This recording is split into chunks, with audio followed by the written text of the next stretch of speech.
Hey, alright. So the third in this segment of videos is going to be about just trying to figure out how you're going to approach where your right hand is going to be on the strings when you're playing. A lot of time is spent thinking about your left hand when you're playing guitar. So for example, you'll be thinking about whether or not it's the easiest to use your third or fourth finger in a particular sequence of notes.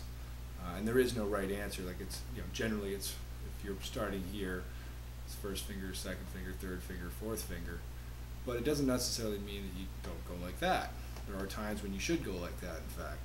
Not to say you should ever exclude the baby finger, but there are times when you have to reach up like that in order to be able to do something. And also, as Slash once said, there's a different sound to bending with your third finger as opposed to bending with your baby finger. And you may want to be able to do both. So these are the kind of things you would consider in your left-hand technique. But your right-hand technique on a fingerstyle song is more perplexing in many ways. And I'm going to try and illustrate that problem by using a Don Ross song. So, the intro is a First Ride. It's a neat song, fun. If you're going to learn a fingerstyle song by Don Ross, it's a good one because it's not too hard. Some of his stuff is just out of this world difficult. So, anyway, so this is the intro to First Ride.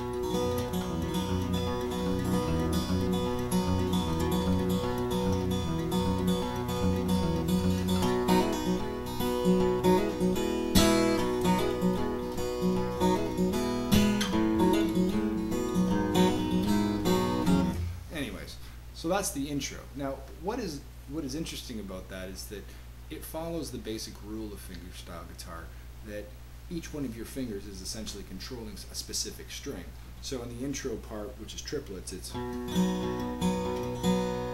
your thumb is coming down and it's hitting the A string, and then it's your first finger's hitting that string, and then your second and third finger are pulling up and hitting those strings. And so each one, and then it doesn't change, right? And then when I go to the low note, so again, all I'm doing is the thumb is just coming up to the E string, and the rest of the fingers stay the same. So the combination of the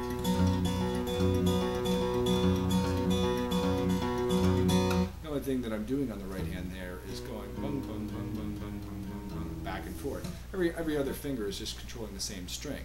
So it's really simple to think about, actually. But that doesn't always stay true in fingerstyle guitar. And where it gets complicated is when you have a sequence of notes all on the same string.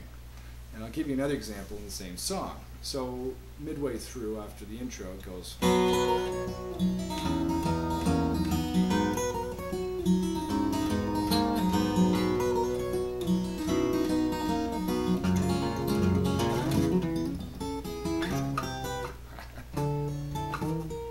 Whatever, I haven't played this tune in a while, but when I'm doing it, the high part, this,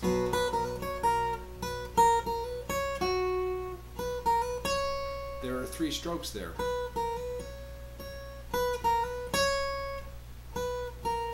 A couple of hammer-ons in there too, so don't mistake the hammer-ons for notes. But the point is that there are 3 notes consecutively in a row that occur on the same string. So, what does a guy like Tommy Emmanuel or Don Ross do in those circumstances? Well, I suspect in a lot of cases those guys have such fast fingers that they don't need to be able to move their whole hand down onto the high E string and then, basically use more than one finger in order to be able to play the sequence. So they can do that all just by going, or with their third finger, I should say. So do it like that. I am not fast enough to be able to do that, and a lot of people I suspect are in the same boat.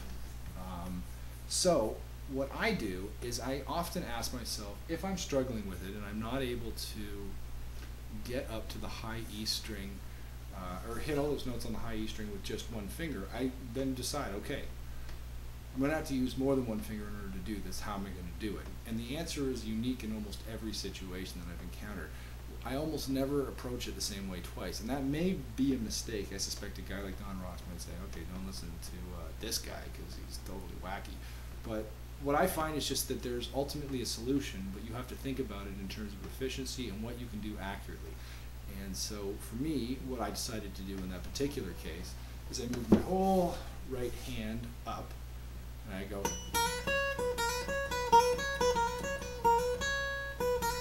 instead of just with my third finger going.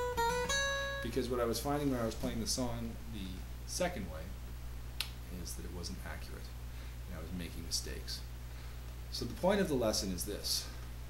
Most of the time, 90% of the time, you do want to keep each finger designated to a particular string. But if you're not having success with that because there's more than one note that's occurring on one string, don't be afraid to break the rule and then try to find a new solution that involves any number of things, from using the first and second finger like that, or using the first and thumb finger like that, or some sequence of combination depending upon the sequence of notes.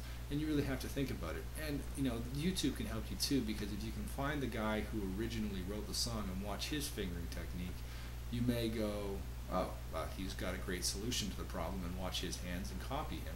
Or possibly you may realize that that guy is just out of this world good at guitar, and you're never going to be able to play it the way he plays it. So you're going to have to think of your own solution, and don't be afraid to do that, because I can tell you right now, no matter how hard I practice, I'm never going to be able to play as fast as Tommy Emmanuel. He's just one of those guys who can play a lot faster than the average human being. Just like, Ben Johnson, to use a Canadian reference, could run a lot faster than the average human being. I can't be Ben Johnson. It doesn't matter how much I train. I'm not going to be Ben Johnson. But I can still do a lot of the things that Ben Johnson can do. I just have to use different techniques to get there because of my limitations. So don't be afraid to experiment. Don't be afraid to get out of the box in terms of how to solve these things. Like, there are 100 different ways to do the exact same thing. Just because Tommy Emmanuel can pick 220 beats per minute with one finger doesn't mean that you can't figure out some solution. Maybe it involves tapping or whatever you have to do in order to get a similar sound the same way. So that's the lesson on right hand finger technique for this one. So yeah, I hope you enjoyed it.